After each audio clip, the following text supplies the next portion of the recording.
My wife planned to kick me out of the house and move her ex in. She said her parents would back her no matter what.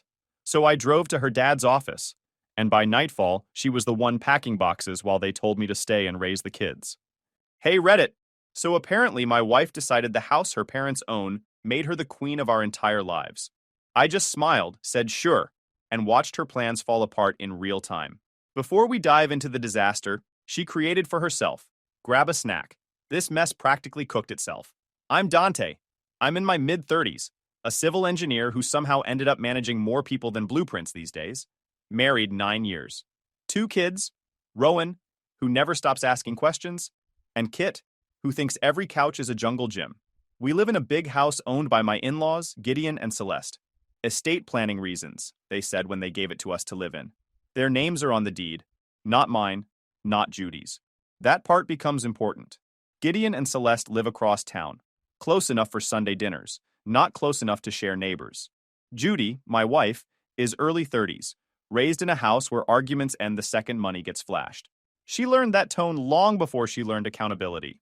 For years, anytime we argued about anything bigger than laundry, she'd jab the same line. You don't own this place, Dante.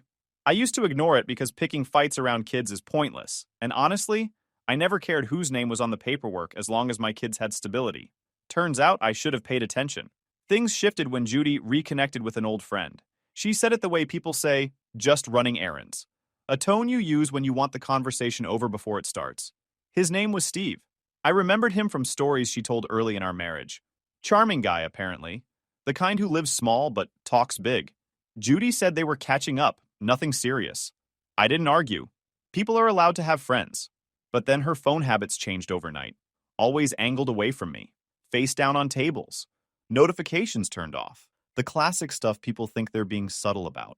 She'd disappear for errands that took 3 hours. Location on her phone would go blank. Battery saver mode, she claimed, even when it was 90% charged. Her whole schedule shifted like she was running 2 separate lives. I didn't jump to conclusions. That's not my style. I just watched.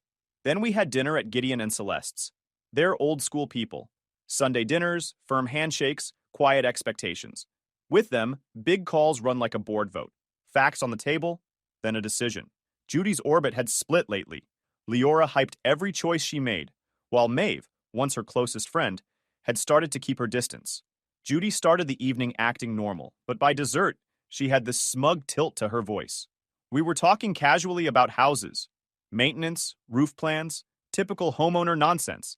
And she suddenly said, with this soft little laugh, well, if we ever split, I'm staying here with the kids. Dante will figure it out. She didn't look at me. She didn't. She looked at her parents, like she wanted them to witness the power move. I didn't say anything. No point fighting a line that was clearly rehearsed. I just logged it away, the same way I log structural stress points on a job site. You don't panic about them. You simply take note for later. A couple days after that, Rowan came home from school and dropped the kind of sentence kids don't realize is a grenade. Mom's friend Steve took us for ice cream. He bought sprinkles for Kit, too. I froze for half a second, not out of jealousy, but because it didn't make sense. Judy never mentioned taking the kids anywhere that day, and she definitely never mentioned bringing Steve along. Before I could even process it, Judy snapped at Rowan from the kitchen. It was a group thing. Don't make it sound weird. Rowan looked confused and shut up instantly. That reaction told me more than the actual ice cream trip. Everything that didn't add up suddenly had context. The late errands, the blank locations, the weird confidence when she tossed around divorce comments like they were harmless. Steve wasn't a casual friend. He wasn't even a secret anymore. Not to the kids, at least.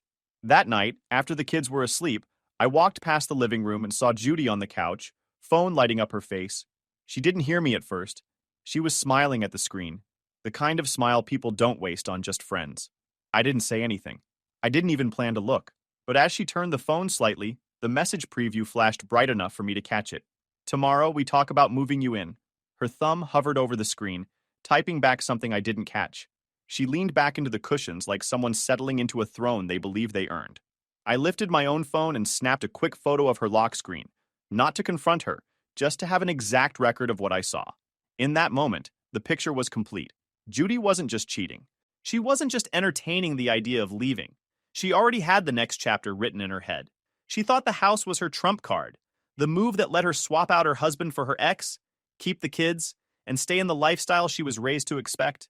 She thought I'd be easy to push out because the deed didn't have my name on it. I didn't confront her. I didn't make noise. I didn't walk out. I just stood there for a few seconds, unseen, letting the whole scene lock into place like a blueprint finally clicking. Because if she was planning her future without me, then it was time I started planning mine, with the truth fully on the table. And the next day, that truth was finally going to meet the people who actually owned the house she thought she could control. Judy left the house that morning saying she was meeting a mom friend and taking the kids to the park. She said it casually, like she was announcing the weather. Rowan and Kit were excited enough that I didn't overthink it. I kissed them on their heads, told them to have fun, and went back to finishing a site report. Around noon, I checked my phone out of habit and saw Judy's location blink off. Not fade, not glitch, blink gone. 10 minutes later, it popped back on somewhere across town, then disappeared again. Usually, that only happens when she turns off tracking or switches apps in a way that forces location permissions to shut off. She'd used battery saver as her excuse before, but she'd pulled that line too many times for it to mean anything. I called her once just to make sure the kids were okay. Straight to voicemail. I'm not the kind of guy who jumps into panic mode. If the kids were in danger, my gut would have told me. Instead, I kept everything steady. I finished my work, made dinner, helped Rowan with homework through video call when the school app pinged, and waited. They never came home. Judy had dropped them at Gideon and Celeste's without telling me. She texted after the fact, "Kids are with my parents. They wanted extra grandparent time." Translation: she needed freedom for whatever she was doing. The quiet in the house felt unnatural. Normally, Rowan is asking 100 questions about planets or dinosaurs. Kit is usually running circles until someone asks them to stop. That night, the house was still. I cleaned up, checked the calendar for the kids' school reminders, and noticed an icon I'd never seen before on the shared iPad calendar. We also keep a shared household email for bills and school notices, so anything about addresses or utilities hits that inbox fast. A brunch reservation. Just initials. J. Her decoy label when she wants to hide plans. 11:30 a.m., Midtown Bistro. The exact place near Steve's neighborhood. The reservation had been created the night before. Judy didn't brunch. Judy barely woke up before 8 unless we had something scheduled. And she definitely never wrote anything on the shared calendar unless it was for the kids. That was enough confirmation to justify checking for myself, not to chase her, not to create drama, just to know the truth before I talked to anyone else about it. I grabbed my keys, drove toward Midtown, and stayed quiet the whole time. No music, no calls, no imaginary arguments. I just needed to see reality instead of guessing. When I turned onto Steve's block, the evidence was already there. Judy's car was parked right outside his building. No kids' booster seats unbuckled in the back. No park bag. No signs she'd been anywhere near swings or slides that day. I didn't wait around. I didn't go knock. I drove right past, circled the block to make sure I wasn't imagining it, then headed home. By the time she walked through the front door a couple hours later, she had a glow on her face she didn't try to hide. She looked satisfied. That's the only word for it. As soon as she noticed me looking at her, the glow dropped and she switched into defensive mode, like someone flipping a switch. "You're home early," she said, even though I hadn't gone anywhere. "I live here," I answered. She tossed her keys on the counter and went straight to wiping down the perfectly clean sink. Her nervous habit. I didn't raise my voice. I didn't corner her. I didn't accuse her of anything, even though her whole posture already confirmed it. I asked one question, calm enough to make her flinch. "Where were you exactly?" Her shoulders locked up. Then she whipped around with wide eyes like the question was an attack. "Seriously," she snapped. "You're doing this again? You're paranoid, Dante. My therapist told me your spiraling creates half our arguments." Interesting, considering her therapist quit on her last year after she kept lying during sessions. I kept my expression neutral. Let her talk. She huffed loudly, crossing her arms. "I can't deal with this controlling behavior. If you push me like this, I swear I'll take the kids in this house. My parents will back me up. You know that?" There it was again. The house. Her favorite weapon. The assumption that the property she didn't own somehow made her invincible. She always said it like a final strike, like she believed it ended the conversation. But this time, something shifted. Because for the first time, I wasn't hearing a threat. I was hearing her reveal the exact blind spot she was counting on. I looked her straight in the eyes, calm. No anger. No fear. Just the truth spoken plain. "They own the deed, Judy, not you." Her face froze mid-breath. For a few seconds, she just stood there gripping her phone. Then she pivoted, dropped the defensive tone, and switched into something sharper. She walked past me into the living room, sat down, and patted the couch like she was inviting me to sit for a scheduled appointment. "Fine," she said. "Let's just talk now since you're clearly in a mood." I didn't sit. I leaned on the doorway. She inhaled like someone preparing to read from a script. "I'm done with this marriage. I'm with Steve, and I want a divorce." There it was. No buildup, no hesitation, no apology. She delivered it like it was part of an agenda she'd practiced all day. The same glow she'd walked in with earlier returned, now mixed with control. Before I could respond, she kept going. "I've worked everything out," she said, smoothing her hair like she was resetting a presentation slide. "I'm staying in the house, obviously. The kids will be with me full-time, primary custody. That's just the natural arrangement." She spoke slowly, like she wanted me to feel each hit but not react. "You'll take them every other weekend," she continued. "Maybe a weekday dinner if it makes sense. We'll be mature about it." I realized then she wasn't waiting for input. She was laying out her version of a court ruling. "And once you leave," she added, tapping her nails on the arm of the couch, "Steve will move in. Not right away, but soon. The kids already like him. He's good for them. More present than you." In that part, she said with intent, aimed right at me. "You're boring, Dante," she said. "You're quiet. You're absent. I've been carrying this marriage. I need someone who actually makes me feel alive." I almost laughed at the idea that Steve, who lived in a box-sized apartment he didn't pay for, was going to become the heroic father figure of her new reinvented life. But I kept my face still. Judy studied me, waiting for yelling or some dramatic collapse. She wanted a reaction she could weaponize later. What she got was one question. "So you're moving your ex into your parents' house with my kids? That's the plan?" She smirked. Slow, confident. She'd been waiting for me to say it out loud. "It's not a plan," she answered. "It's happening." Her whole posture said she thought she'd won. She thought the house was hers to command. She thought Gideon and Celeste would back her because they always had. She thought she could replace me, keep the property, keep the lifestyle, and rewrite the family around Steve. She was so sure of it that she had the nerve to adjust a throw pillow, like she was preparing the house for a new era. I didn't yell. I didn't pace. I didn't try to convince her she was making a mistake. There was nothing to salvage here. She'd crossed out the marriage long before this conversation. Instead, I walked down the hall to our room and pulled out a small overnight bag from under the bed. She must have heard the zipper, because she followed me to the doorway, arms crossed. "So you're leaving," she said, chin lifted. "Good. That's step one." I ignored her long enough to put in a pair of jeans, a shirt, and a few essentials. I zipped the bag closed, picked it up, and let her think, for about 3 seconds, that she had pushed me out. She even stepped aside to give me space. But instead of walking past her, I set the bag gently on the dresser and walked right back to the living room. She turned sharply, confused. "What are you doing? You said—" "I didn't say a thing," I replied, sitting down on the couch she'd just staged as her throne. She stared like she couldn't compute the move. "This isn't how this works, Dante," she snapped. "You can't just—" "I'm not leaving," I said calmly. She bristled. "You have to.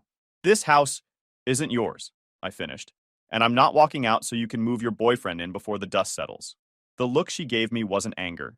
It was disbelief. No one had ever refused one of her ultimatums. Not in childhood, not in adulthood, and definitely not in this house. She expected compliance. Instead, I sat there like a problem she suddenly didn't know how to solve. "Gideon and Celeste will side with me," she said, voice shaking now.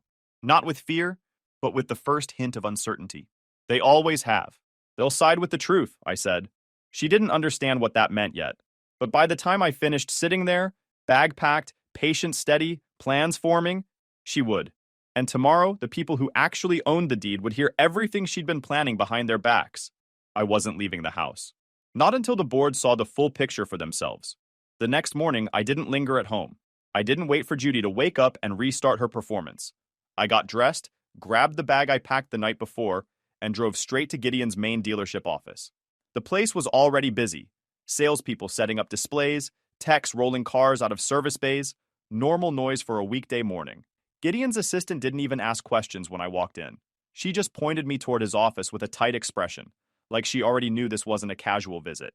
When I stepped inside, Celeste was there too. She was standing next to Gideon's desk with her coat still on, as if she'd arrived minutes ago. The way both of them looked at me serious, alert, waiting, told me they'd sensed something brewing. Gideon motioned to the chair opposite him. Sit, he said. Not unfriendly, but firm. I sat. No small talk. No warm-up. I'm going to give you the facts, I said. I don't need anything from you except to hear them. They nodded. So I started. Judy's been seeing Steve again, I said plainly. Not as friends, as an actual relationship. Celeste's eyebrows tightened, but she stayed quiet. I continued, laying it all out clean, just as it happened. No dramatics, no commentary. She's planning to move him into the house, I said. Her plan is for me to leave. She keeps the kids full-time, and Steve moves in once I'm gone. Gideon's jaw twitched in a way I'd only seen once, years ago, when a business partner tried to cheat him out of revenue. I kept going. She's been threatening to take the kids using this property as leverage, telling me she'll stay here with them because you'll back her. Celeste sat down slowly as I talked, hands folded tightly in her lap. I told them about Rowan's ice cream comment, how Steve had taken the kids out without me knowing, how Judy snapped at him for mentioning it, how her phone location kept disappearing, how she'd lied about errands and meetups. Then I took out my phone and placed it on the desk. This is the reservation she made yesterday, I said, opening the shared iPad calendar screenshot. Brunch near Steve's place. And this, I swiped to the next image, is the photo I took of her lock screen preview last night. Tomorrow we talk about moving you in. Celeste's face lost all warmth. Not angry, cold, controlled. Gideon didn't speak. He stared at the screen like he was reading a betrayal in plain print. After a long moment, he asked one sharp question. How long has she been seeing him? Months, I said. Longer than she'll admit out loud. I expected disbelief, maybe denial, but neither of them looked surprised by the timeline, just disappointed. Then Celeste spoke first. We warned her, she said quietly. Months ago, we found messages between her and Steve. We told her to cut contact immediately. I hadn't known that. She promised us she had, Celeste continued, her voice going from hurt to something firmer. She told us she was committed to her marriage, to the kids. Gideon's expression hardened. Silent fury. Not loud, not dramatic. Worse. The house, he said slowly, was meant to support a family, not to fund an affair, not to be used as leverage, not for that man to step into. I said nothing. They weren't talking to me. They were processing their daughter's decisions. Celeste leaned back, hands tight on her knees. Our grandchildren don't live with instability, she said. Not in our home, not under our roof. She wasn't talking about me. She was talking about Judy. Gideon exhaled, long and controlled. Then he looked at me directly. You and the kids stay. It wasn't a question. It wasn't even an offer. It was a decision. Judy leaves, he added. She made her choice. Celeste nodded once, sharply. And Steve will never set foot inside that house. We'll make that clear. I felt the weight shift. Not in my favor. Not against Judy personally, but toward the kids. Everything they did was for them. Gideon stood up. We're calling a family meeting tonight, he said. 7 o'clock. At the house. I knew exactly what that meant. Judy wouldn't expect this. She thought she'd walk into support and sympathy. Instead, she'd be walking into a truth she'd been avoiding for months. Celeste reached for her bag, but stopped and looked at me with a steady, unblinking expression. Be here, she said. She's going to explode when she hears it. There was no exaggeration in her voice. No fear either. Just certainty. Like someone predicting weather they've seen 1,000 times. I nodded. No arguments. No victory laps. I just stood and left the office quietly. The decisions had been made. The meeting was set. And for the first time, Judy's trump card was about to be turned face up in front of the people who actually owned the deck. At 7 o'clock sharp, the four of us were in the living room, the same room where Judy had laid out her fantasy life 24 hours earlier. Gideon sat in his usual armchair, arms folded, expression carved from granite. Celeste stood beside him, posture straight, every detail of her face controlled. I sat on the edge of the couch, not speaking. The room was stiff with purpose. Judy walked in last. She didn't come in hesitant or nervous. She walked in like someone waiting to receive an award. Shoulders back, chin up, a small smirk like she'd already won a debate that hadn't started. Oh, she said, looking around. Everyone's here. Good. I wanted to talk about next steps anyway. She had no idea she'd walk straight into a wall. Gideon didn't stand. He didn't soften his voice. Judy, he said, sit down. She blinked at the tone, one she hadn't heard from him in years, but sat across from him anyway. Gideon didn't waste time. We know everything, he said. Her smile froze. Everything what? Steve, he answered. The affair. Your plan to move him into this house, your threats, all of it. It was like watching a curtain drop. The confidence evaporated, replaced by instant calculation. Judy's brain switched gears so fast you could practically hear it. Her first move was tears. Not quiet tears. Dramatic ones. She pressed her hands to her eyes like she'd been struck. I can't believe he would twist things like this, she said between gasps, pointing toward me. He manipulated you. He's trying to turn you against your own daughter. No one moved. Judy peeked through her fingers to gauge the room. She didn't see sympathy, so she escalated. You're choosing him over me? She shouted. Your son-in-law? Over your own blood? He's lying. You're falling for it. Celeste's voice came in calm and even. We're choosing the kids, Judy. Over chaos. Over dishonesty. Over instability. That shut Judy up mid-breath. Celeste wasn't someone who raised her voice. She didn't need to. Gideon leaned forward. You're not staying in this house, he said. And Steve is not stepping foot in it. Judy shot up from the couch so fast it scraped against the hardwood. You can't tell me that? This house is supposed to be mine. It's not, Gideon said. It's ours. And we made the rules, not you. She pointed at me like she was presenting evidence. He filled your heads with lies. I didn't have to, I said. You wrote the script yourself. That pushed her from tears to full rage. The kind that turns her voice sharp enough to cut drywall. I'm your daughter, she screamed at her parents. You owe me loyalty. Not him. Gideon didn't flinch. Loyalty doesn't cover destroying your own family. That was the match. Judy's voice went up loud enough that I knew the neighbors could hear through the walls.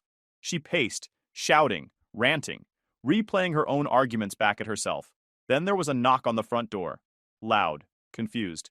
A neighbor asking if everything was okay. Celeste answered the door with a quiet apology and closed it again. Judy didn't even slow down. After another round of yelling, she ran upstairs. We heard her closet door slam open, drawers yanked, hangers dragged across metal. She was throwing clothes into bags with the force of someone trying to make a point through fabric. Halfway down the stairs, she shouted her next threat.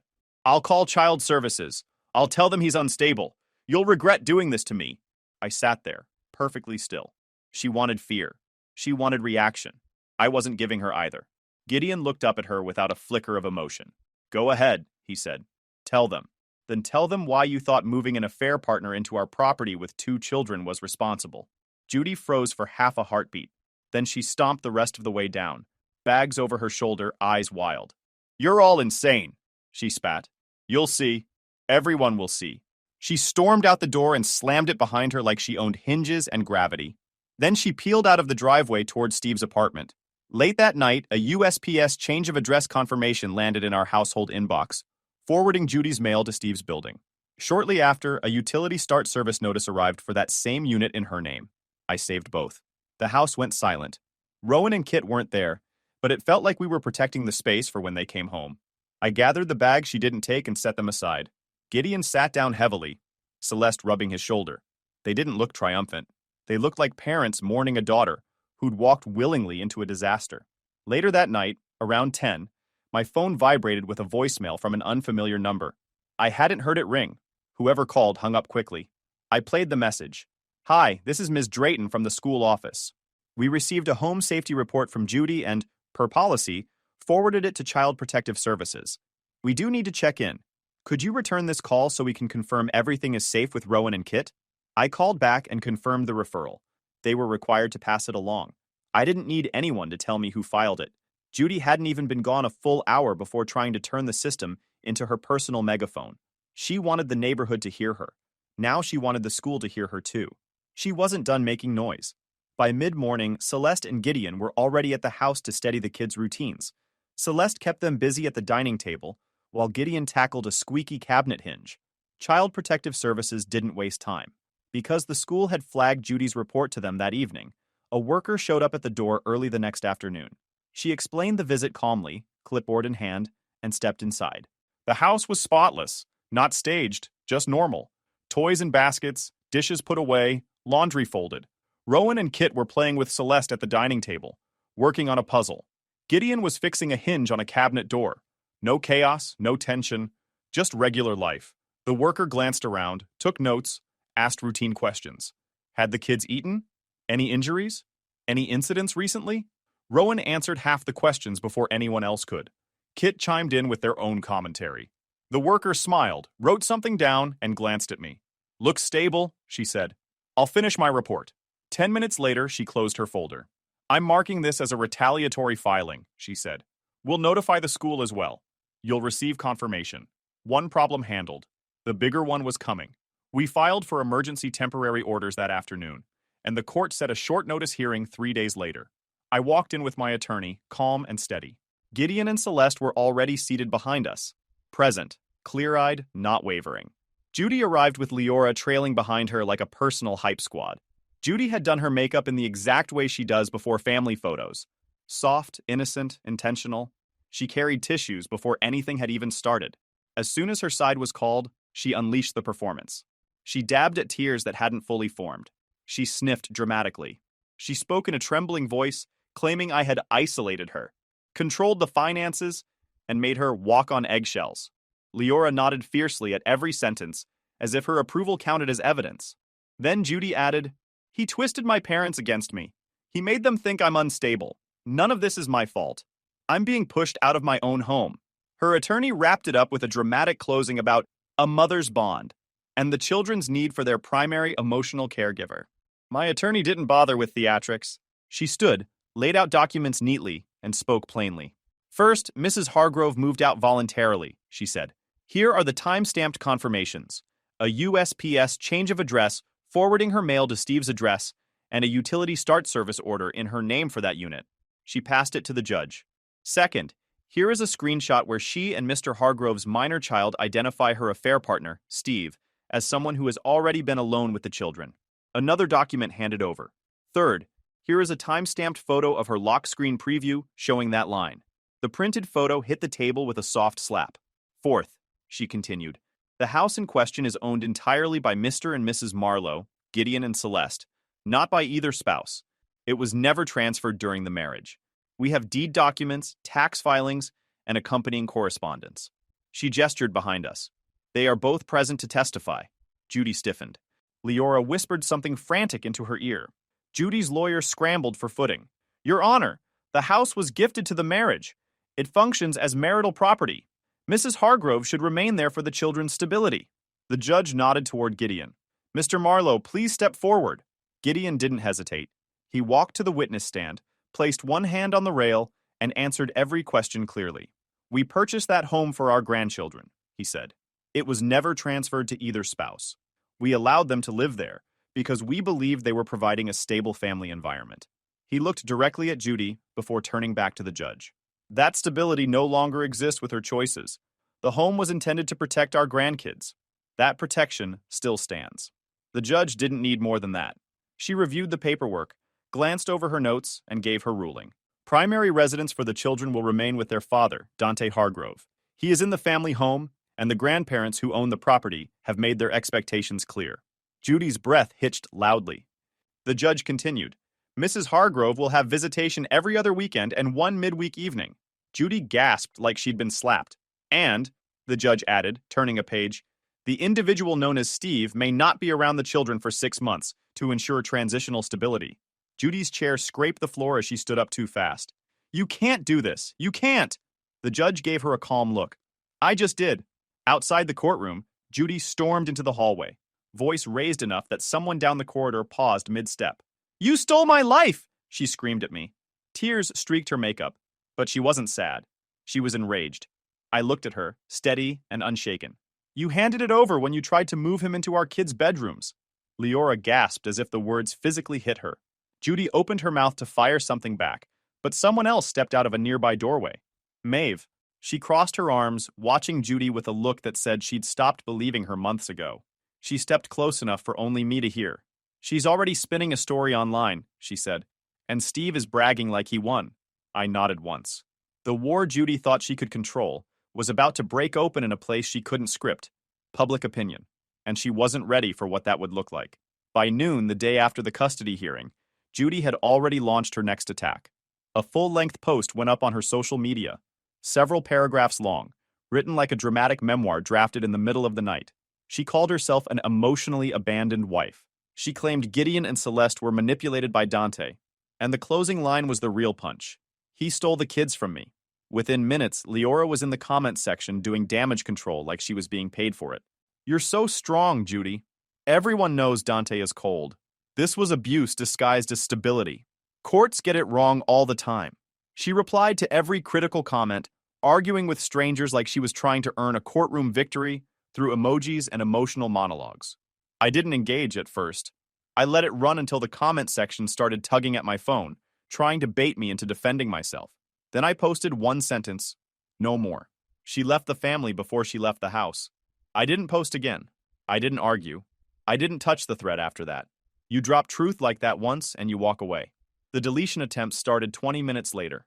Judy removed a few comments, blocked 3 people, tried rewriting the caption, but it was too late, because Maeve saw the post, and Maeve didn't mince words. She commented publicly, "I watched her planning to move Steve in while still married. Stop lying for her." No theatrics, no long explanation. Just a clean fact from someone who used to be Judy's best friend. That was the moment the whole thread flipped. People who had been offering sympathy suddenly pulled back. Others started asking questions Judy couldn't answer without exposing herself further. Why was Steve alone with your kids? Isn't the deed in your parents' names? Didn't you move out first? Why did the judge keep the kids with Dante?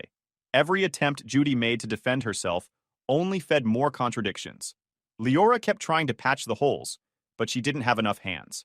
Eventually, she started arguing with 3 people at once, then 5, then 10. Her tone went from confident to panicked, then disappeared entirely. By evening, the entire thread had transformed from a sympathy grab to a roast session she couldn't stop. It wasn't cruel. It was factual. And then things got worse for her. 2 days later, Steve posted on his own social media a photo of him with another woman, some sunny background, his arm around her shoulders. Caption: "Surround yourself with people who don't bring drama into your life." Comments full of hearts and cheering emojis. Judy wasn't mentioned, not even referenced. She wasn't even a footnote in his new chapter. That was the final confirmation. She had blown up her marriage, her home, her reputation, and her relationship with her parents for a man who dropped her the second consequences showed up. A week after Steve's post, Judy showed up at my door with Leora standing behind her like a backup vocalist. Judy didn't knock gently. She pounded. When I opened the door, she stood there with red-rimmed eyes and a shaky posture, but her voice was still sharp enough to try cutting through me. "I need closure," she said, "and a chance to fix this." Leora nodded aggressively, as if that somehow made the demand official. Judy stepped closer. "You can't just move on like nothing happened. Most men would fight for me." I couldn't help it. The smile that came out wasn't cruel, just clean, precise. "Most men would have fought to keep you," I said. "I fought to keep the kids safe." Leora gasped, hand to her chest like I'd committed a crime. "You're heartless," she snapped. I shrugged once. Heartless is a strange word for not tolerating disrespect. Judy opened her mouth again, but nothing came out. Just the sound of someone trying to force a narrative that wouldn't cooperate anymore. I stepped back inside and closed the door. They left without another word. About a month later, Gideon and Celeste invited me to the dealership office again. Not an emergency this time, more like formal business. Gideon slid a folder across the desk toward me. Inside was a trust document, clean, notarized, already filed. The house was being placed into a trust for Rowan and Kit. Not for Judy, not jointly, not someday. Immediately. Gideon and Celeste were named as trustees. I signed an occupancy agreement as the children's residential guardian, meaning I remain in the house on their behalf until they are grown, or the trustees decide circumstances require a change. Celeste explained it simply. "We want the kids to always have a home. This guarantees it." There was no anger in her voice, no bitterness, just a clear understanding of what stability should look like for grandchildren who didn't ask to be part of a divorce. Gideon added, "She thought the house made her powerful. She forgot it's ours." I signed the acknowledgement paperwork and thanked them. They didn't do it for me. They did it for Rowan and Kit, but it still mattered. Judy found out 2 days later. She didn't call. She didn't text. She showed up at her parents' front door and unleashed another screaming match loud enough that their neighbors heard every word. Her parents' neighbors recorded it. Different street, same spectacle. Every shout Judy made only proved the exact point the trust document had been created to solve. Instability doesn't get rewarded, especially when children are involved. In the end, Judy learned the same truth everyone else eventually saw. She wanted to use their money like a weapon. They just made sure the bill landed where it belonged. Guys, we are so close to hit 100,000 subscribers on this channel. If you are not subscribed to the channel, please consider subscribing. It really helps hit that 100,000 mark. Thanks for making this dream come true.